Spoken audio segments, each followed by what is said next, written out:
第1102章，再见轩儿。轻柔之声盘旋天际，而在这道声音的扩散间，那天际弥漫的雪花居然都是出现了许些停滞，雪花融化间形成一圈肉眼可见的波流，呈环形之状，对着四周扩散而出。在这道带着许些空灵气息的轻柔声音响起的那一刹，那双眼血红的萧炎身体也是陡然僵硬了下来，眼中血色飞速退散，手掌之上的那毁灭火莲也是悄然散去。喉咙微微地滚动了一下，萧炎目光难以置信地望着面前那扭曲的空间，这声音几乎是深入灵魂般的熟悉，即便萧炎哪一天将自己的声音给忘了去，但这道已经深深印刻在心底的声音却是无论如何都不会忘却。轩儿，喉咙滚动着，好半晌后，一道低低的喃喃声缓缓地顺着萧炎喉咙间悄然传出，声音之中有种如梦如幻的不真实感觉。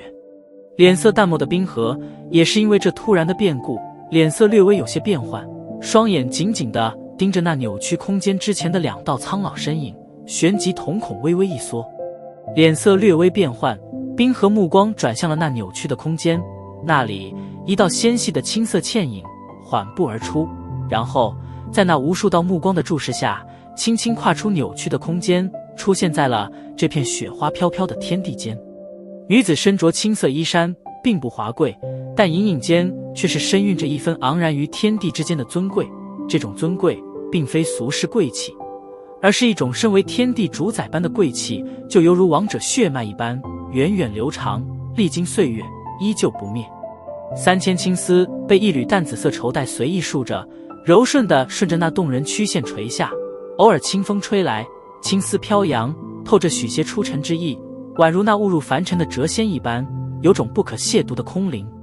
视线上移，停留在青衣女子那张完美无瑕的精致脸颊之上，白皙的肌肤犹如吹弹可破般，泛着许些健康而动人的红润，脸颊之上噙着一抹轻柔笑容，让人有种如沐春风般的柔和感觉，仿佛只要看到她的笑容，心中的种种焦虑便是会在顷刻间荡然无存一般，充满着异样的魔力。这样的女子就犹如那中天地灵气于一身的仙女般完美无瑕。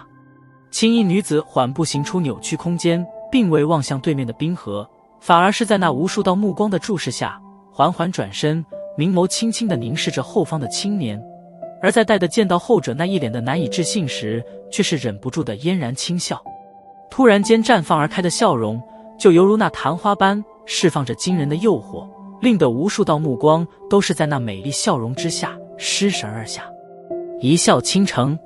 莲步轻移，宛如画中人儿般的女孩来到萧炎面前，伸出洁白如玉般晶莹的玉手，轻轻地在萧炎头顶上压了压，似是在测量他的身高一般。那平日里总是一副古井无波的明眸，此刻也终于是泛起了动人涟漪。萧炎哥哥，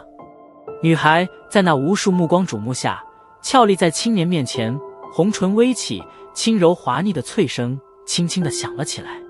萧炎咧了咧嘴，心头因为激动而导致身体有种细微的颤抖，但其脸庞上倒并未有太大的失态，目光注视着面前那令得他朝思暮想的女孩。几年时间，当初的少女也终于是出落得亭亭玉立了啊。不过令得萧炎欣慰的是，那对如秋水般的明眸中依旧有着令得他心暖的熟悉味道。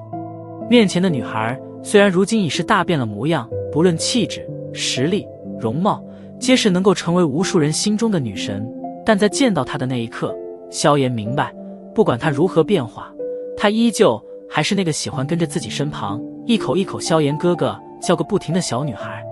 身体轻轻颤抖着，半晌后，萧炎终于是忍不住心头的那份压抑了许多年的情感，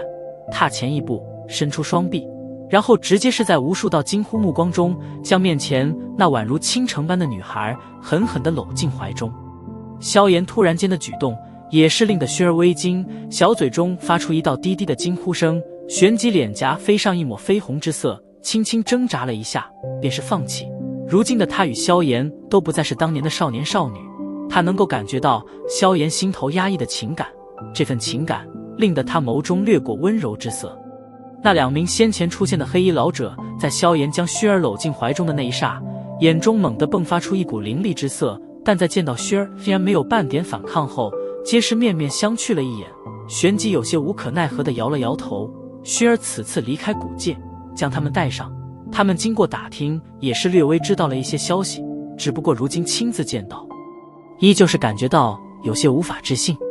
放眼古族，不知道有多少天赋近妖的年轻俊杰对薛儿无比青睐与痴情，但最后所得到的却仅仅只是后者那风轻云淡的对待，即便偶尔微笑谈话，也是隐隐间透着许些拒人千里的冷淡。这黑衣老者二人这些年，可还从未见到过胆敢将薛儿搂进怀中的男人。这事若是传回古界，恐怕那些崽子得疯掉。一名白发黑衣老者翻了翻白眼，忍不住地嘀咕道：薛儿小姐的眼光应该不会差的，据我所知，此子便是那萧家之人。另外一名黑衣老者淡淡的道：萧家是那人的后辈。闻言，那白发老者也是一怔，旋即目光有些诧异地看了一眼萧炎所在的方向，笑道：难怪，不过即便是如此，想要得到古族认可，可也并不容易，毕竟他只是那人的后辈，而非其本人。再说，小姐可是我古族近千年之内血脉觉醒的最为完美者，此事小姐自会有分寸的，我们这些老家伙说什么也是没用的。呵呵，希望吧。在这二人低声交谈间，那萧炎身后不远处的天火尊者与小医仙也是因为这一幕而略微怔了怔，前者倒还好，只是有些诧异萧炎居然还能认识这等强悍之人。那两名黑衣老者的实力，即便是连他都是看不透，想必至少也比他强上2星。